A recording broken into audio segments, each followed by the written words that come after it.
শুভ সকাল বন্ধুরা, রত্না লাইফস্টাইলের আরেকটি ব্লগে তোমাদের সকলকে স্বাগত জানাচ্ছি।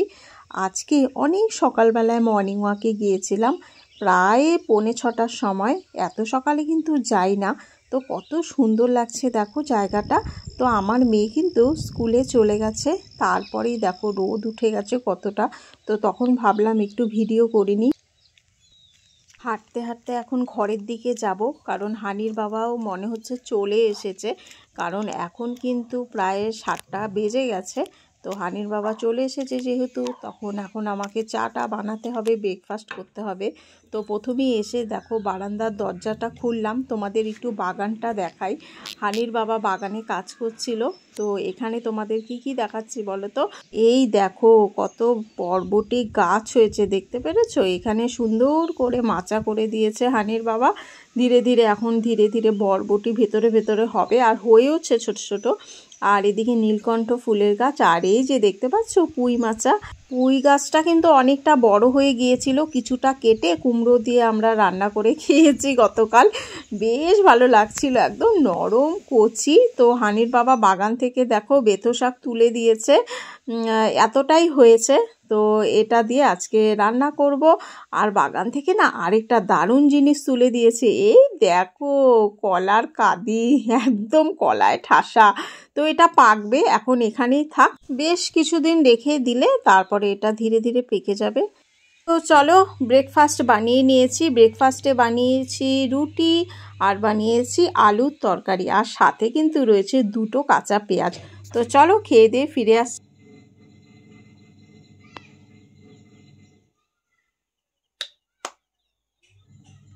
হ্যালো, কেমন আছো তোমরা সবাই? আশা করি ভালো আছো, সুস্থ আছো।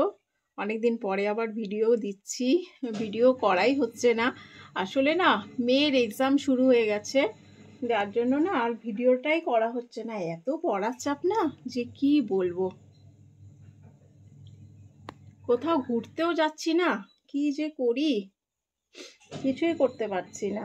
আর কদিন ধরে আমার শরীরটাও ভালো ছিল না গো, মানে এতটাই খারাপ ছিল, ঠান্ডা লেগে গেছিলো, আর এত হাতের জয়েন্টে ব্যথা ছিল, বাপরে বাপ।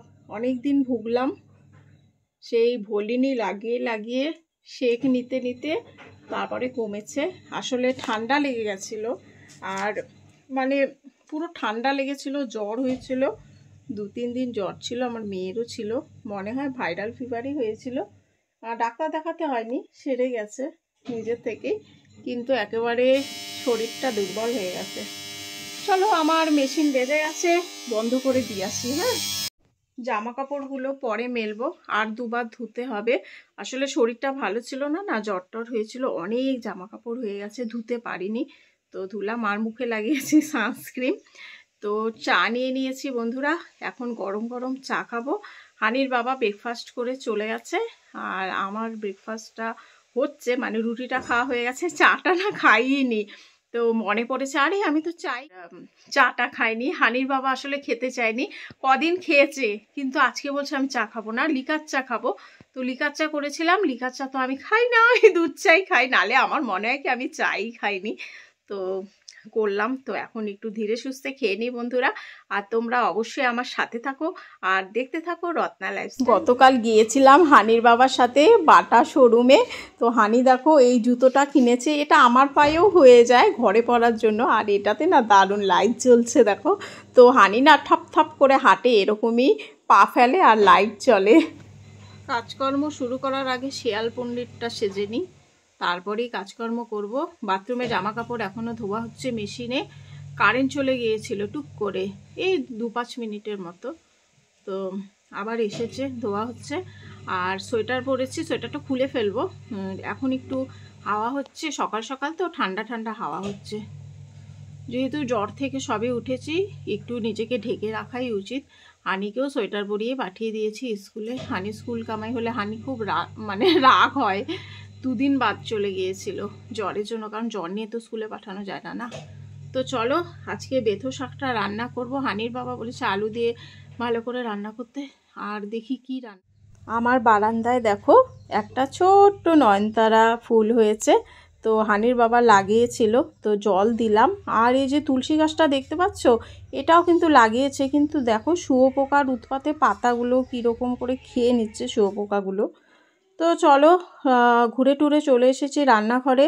আজকে গাজর ভাজা করব মটরশুঁটি দিয়ে, হানি খেতে খুব ভালোবাসে। আর বেথো শাকটা ধোবো, এখন ধুয়ে টুয়ে ভিজিয়ে রেখে দেবো, পরে রান্না করব। আর এই যে চাপিয়ে দিয়েছি লাউ আর মুগের ডালের ছিটা। তোমরা অনেকেই তো ছিটে ডাল খেয়ে থাকো, তো এটা একটু জল জল হবে, আবার একটু মাখা মাখা হবে, এটা কিন্তু একদম পাতলা হবে না। হানির বাবা আবার এরকম ডাল খেতে ভীষণ ভালোবাসে।